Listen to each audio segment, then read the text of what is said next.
Howdy folks, it is Diecastbuffet here again. Welcome back to another NASCAR Diecast review. Today we have a 124 scale diecast in the studio, and holy cow, this is going to be a lot of fun.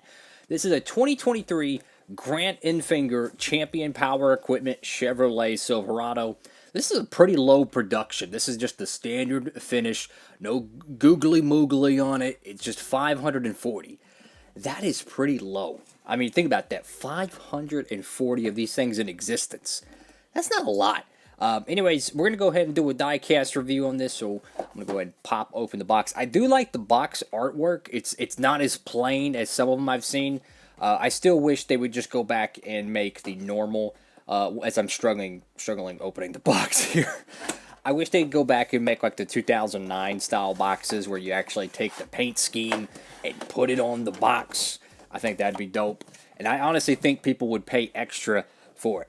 I'm going to take this one off the base. Alrighty, folks. So right out of the good old... Well, it's already out of the box. It's off the base. So let me tell you, man, this paint scheme is freaking dope. Holy cow. So this one has a satin matte sheen to it. Beautiful, beautiful finishing coat they did to this diecast. It is mint. It is brand new. Let me tell you, this paint scheme is awesome. I wish like Chase Elliott would run a paint scheme like this. Could you imagine like where like the black is on the truck, it's blue, and then you have the yellow and this really cool kind of a track house racing inspired design, just really modern, sharp edges. Just beautiful stuff. I want to see some Hendrick Motorsports paint schemes like that. Instead of the I'm just going to shoot you straight on it, the crap that they're going to be running in 2024. Sorry. I'm kidding. Or am I kidding? Anyways, let's go ahead and dive into this diecast review before I go on a tangent about some random paint schemes. So I love this. The bright red banner, Craftsman. It just red and motorsports is a perfect combination. For some reason, it just screams motorsports. That's why I made the channel black, red, and white. Looks great on there. Love to see that. Got Champion Power Equipment powering your life. That is really cool. I like the different font there. Kind of reminds you of the Sharpie Kurt Busch days. Look at the front end of this truck, man. This is awesome. Now, this cat won some races in 2023 with this paint scheme. He won Kansas in a different ride. He won, I think, what was it, IRP? Or was it Gateway? I think it's Gateway. Yeah, because I'm going to be making this into the Gateway win, I believe it is. That's going to be a lot of fun. We'll be turning this into a custom diecast. You got 23 right there. Simpson, Sunoco, ARP. Got GMS. Go to the left side of this diecast. And again, the paint scheme just looks fantastic. I harp a lot, and I mean a lot, on paint schemes because I'm passionate about it, guys. When I see designs like this, let me tell you, people love it. There's a reason why this diecast got made. People pre-ordered this thing, right? It's a good-looking hot rod. If this was a Chase Elliott car, it would have still got made because it's the name. But it doesn't mean it's going to look good on your diecast shelf. Don't even get me started on some of the paint schemes for 2024. Holy cow. Love this design. Let's go ahead and get a closer look at this. What are we doing here? We got Craftsman Truck Series, Mobile 1, Cometic, Lincoln Welders, Arrowhead Brass, Tilton, whatever the biff that is, Holly E5, Jessel, Dart, Calico, whatever that is, SKF, 75th Anniversary Race Truck. Got Goodyear. Got Grant Enfinger. I'm also a big Grant Enfinger fan. I liked him back when he drove, what was it, ARCA? I was a fan of him. I liked him in the truck series. I didn't like that he drove for ThorSport. I really wanted to see him driving for the Chevy teams because that's, I'm a Hendrick guy at heart. And when he got with GMS Racing, I was like, heck yeah. And then GMS Racing shuts down. So who knows if he'll ever be, truly championship caliber. I don't know. He should have won the darn Truck Series championship, but that was that was a barn burner of a final race. Oh my goodness! Why is this diecast bringing out so many like spicy opinions? That was interesting to say the least. Chevrolet GMS champion Allegiant 23 something there. Champion Allegiant, whatever it is. It'd be cool if they did a Las Vegas Raiders paint scheme because they sponsor the stadium. That would be a really cool promotion if they did a Las Vegas Raiders paint scheme because Allegiant, whatever the biff it is, they sponsored the stadium for them in Las Vegas. That'd be a really cool tie-in. Got Superior SX, Mobile One again. What is it? Champion, GMS, Wix air filters, Arlon, whatever the biff that is. 3M. Hey, 3M, that's cool. Missed the Greg Biffle days. Safety Clean, Lincoln Welders again, Arrowhead Brass. That's interesting to see double logos. Love the contingencies. So with the back end of the diecast, this is a pretty cool touch. These Chevrolet Silverados in 23 had. You have the Chevrolet like embedded in the truck tailgate. And then you have the normal decal that gets placed on it. So depending on the angle you look at this piece, you can really see the Chevrolet. Like from that angle, you can see it. But maybe when you look at it head on, it's not as obvious. But when the shadows get to it like that, oh, that looks cool. You got for work, for home, for play. Underneath the logo, RST23. Let me tell you, the texture, very, very nice. If you've ever bought like a gaming computer stuff, like whether it's a mouse pad or a keyboard or whatever, and it just kind of has a sheen to it. That's what it feels like. I really like that matte sheen that they did with this diecast. Silverado, I'm not really seeing any massive quality issues, so I have to give them a lot of credit for that.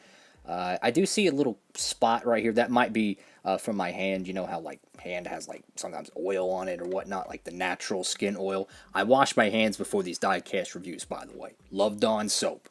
That would be a cool paint scheme. Some Dawn soap. I would definitely review that. I use the crap out of that stuff. Oh, right there. That's the first bugaboo. We got a paint chip right there. Good thing this could be a erased version. And I'm gonna tell you, when I make this thing, we're going to do the playoff joint on it. We're going to have the playoff logos and all that stuff. Got that planned. But I'm also going to do my special technique with the tires that actually wears them down and gets them all gritty. It's going to be really cool, very realistic build. Excited to do that. Go to the top end of the truck, the cab. Got the 23. And you go over here to the bed cover. Chevrolet Champion once again. Allegiant, whatever the biff it is. Sunseeker Resort, which was a very popular sponsor with Noah Gragson. I'm assuming they're going to keep sponsoring Eric Jones. How about Noah Gragson to Stuart Haas Racing? That is going to be a lot of fun. As a Gragson fan, I'm excited. I wish Smithfield would stay around because I think there would be a lot of fun promotions they could do with Bacon and Noah Gragson. Got Enfinger on the back glass. And what's really cool about this, guys, is the detail that you see on this 124, the bars and on the window, that is now on the 164s as well. Love to see that. Got your brake lights or whatever the biff that is. Now, this unfortunately did not get made in the 164 Gold Series. I would not be surprised one bit. This is a 164 exclusive. He won multiple races in 2023, so if they wanted to kind of put it on the back burner and push it to the Authentics line, there's definitely a path for it. But as far as a clean version of it, y'all know how I feel about the Authentics line. I don't know if that's ever going to happen. But regardless, really awesome stuff. It's amazing how these truck diecasts are actually a little bit cheaper than the next gens, but they weigh probably 5 to 10% heavier. And the reason why is because this is all metal. The whole bed cover, this is solid metal. I've drilled these things out. It's literally a metal plate. You could take the bed cover off this thing and use it as a paperweight on your desk. It is a solid chunk of metal. Yes, the chassis is all plastic, but there's not, a window here and a window here and a big window here. No, it's literally, even the spoiler is all casted. This thing does not come off. So I find that kind of ironic, how the trucks are cheaper, but they weigh more. Does that make any sense? No, it doesn't, but it is 2023, about to be 24, so why not review the 23 truck in the year? Well, it's on the door panel.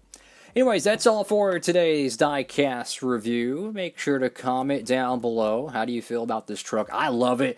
I would love to see this exact paint scheme on a cup car. I think that would look fantastic. It's one of those paint scheme liveries that you could change the color on it and it would look great. You could do bright blue, you could do bright lime green, you could do pink. I don't give a hoot. It would look great.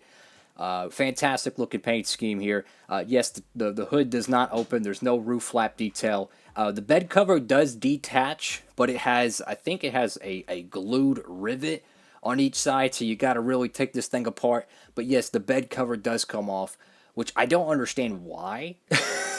Because, like, everything else is closed casted. The hood's closed casted, the roof flaps, the spoiler, but the bed cover comes off for some reason. So I'm guessing during the manufacturing process, there's a reason why. I have no clue, but it's there. Anyways, guys, thank y'all so much for watching. Make sure to give the video a huge thumbs up. I got to give a huge shout out to our friends at Circle B Diecast. That's where I bought this from. You can get your copy of this diecast over there today. Make sure you use code Diecastbuffet and you will save on shipping. So that's all for now. Awesome diecast, highly recommend it. Oh yeah, the DIN number, I forgot to check on that. Just remember, let's see. The DIN number on this is 318. You can see this on the side right above my right thumb, 318. So that's your DIN number. Nothing special there. Because some people, let me tell you, they go crazy for the DIN numbers. I personally don't, but man, they will pay a lot more for a diecast because it matches the door number, which, hey, whatever tickles your fancy. I never got one of those, actually. I've never found a door number out of all the 124s I've bought, which isn't that too many. But anyways, enough of me yapping. Have a great one, everybody. Diecast Buffet. Sign it off.